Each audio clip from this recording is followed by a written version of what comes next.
साहित्यकार श्रीमान कपिलमणि अधिकारी को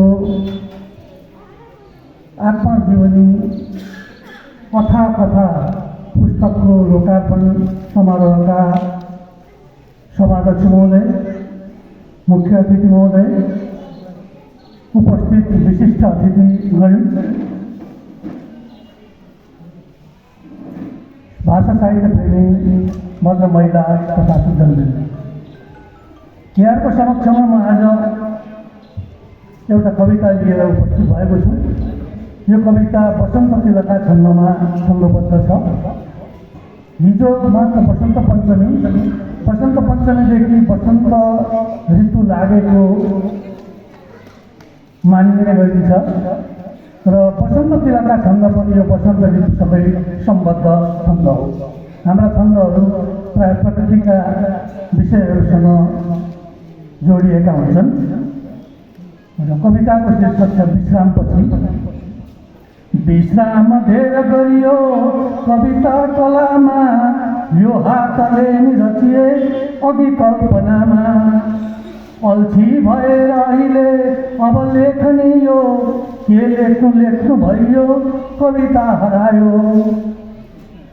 लेखौँ म दुःख जति छन् दुनियाँ अगाडि, होलान् म लेख्छु जति छन् सजिला पछाडि।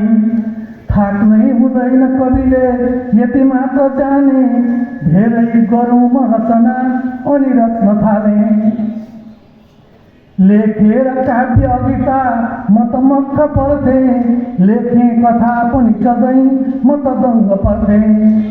त्यही हो कला तर कथा किन आज लुक्छ, लेख्नै अशक्त करले किन व्यङ्ग्य गर्छ।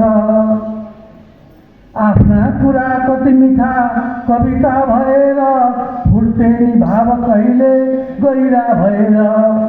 संसार त्यो सृजनको किन हो हरायो, जोशी पथ्यो नि अघिको अब खै हरायो। उस्तै कला अब म फेरि सजाउँ भन्दै, यो हो बसन्त तिलका अब छन्द बुन्दै। लेखेर दिन्छु दुनियाँसित बात गर्दै, यो सिर्जनासँग रमाऊ अनन्त भन्दै। सुस्तीपना अब म छोड्छु र फुर्ती हुन्छु, धेरै गरिन्छ रचना अनि काव्य बुन्छु।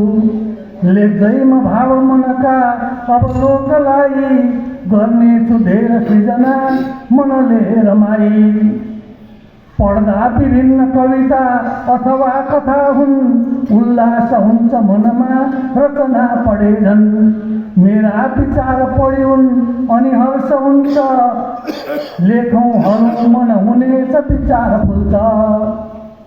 सङ्कल्प गर्छु म त हो कवि कर्म गर्ने, विश्राम हो अब उसो कहिले नगर्ने। साहित्यका सब विधा म समेट्छु भन्दै, आएँ म आज सृजना नबनी।